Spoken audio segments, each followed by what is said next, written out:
he pretends to blow his nose, and he opens it up, and he just I told him, don't look up, just look at it, and then eat it. And he eats it, and from outside the kitchen, I just hear my wife go, "No!"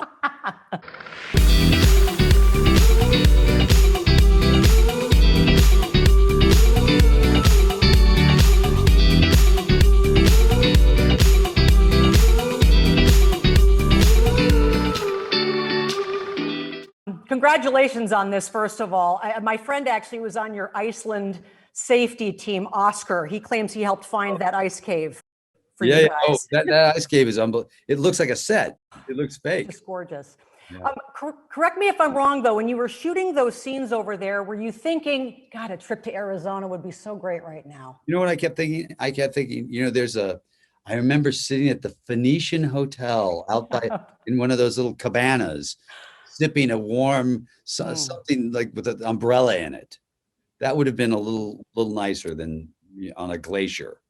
Well, guess who's just redone their golf course, the Phoenician, which is right there. So you're due a trip.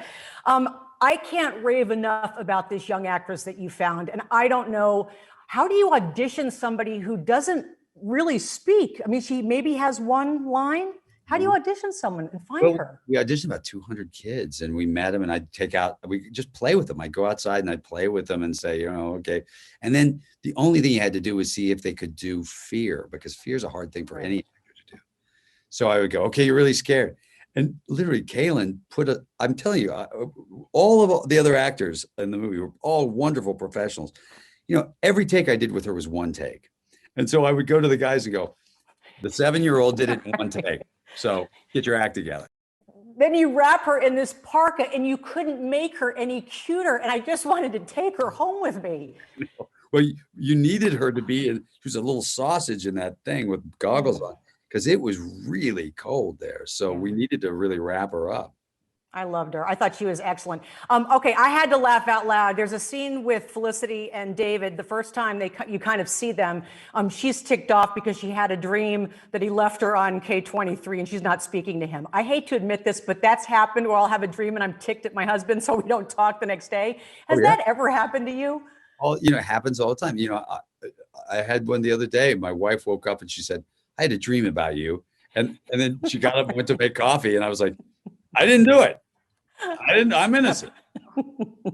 This movie, and again, we can talk about the timeliness of it. It's incredible, the timeliness of this. And it is about time and what we do with our time. And I love that scene with Damien where he talks about time.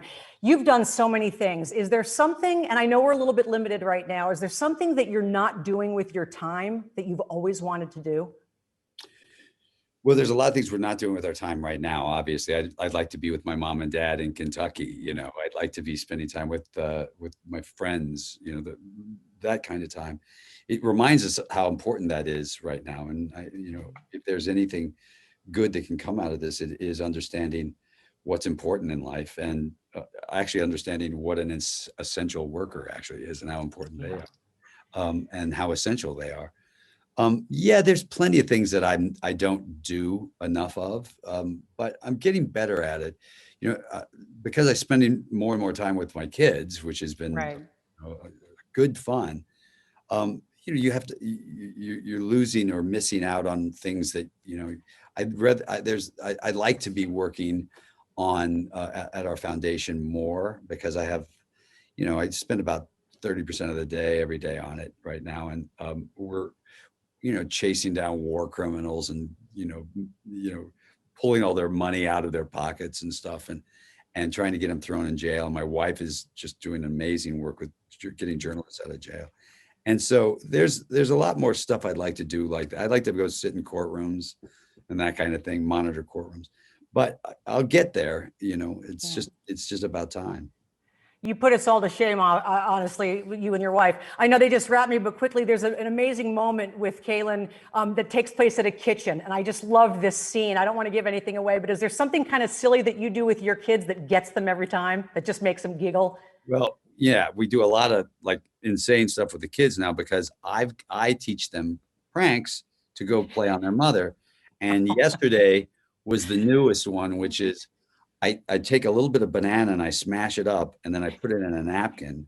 And then Alexander, who's 3, who loves it, goes over and stands next to his mother. And I'm in the other room and he goes like this. He pretends to blow his nose.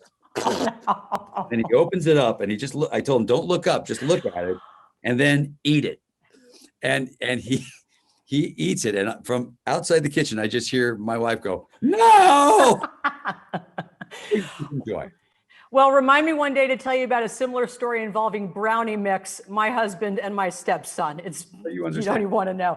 Hey, George, congratulations. Thank you. I can't wait to see you with the Tender Bar, because that will give me an opportunity to tell you how I got kicked out of a book club with Nils Lofgren, Springsteen's guitar player's wife, with J.R. Moehringer right there in the audience. I can't wait to share that story with you too. Okay, good. I can't wait to hear it.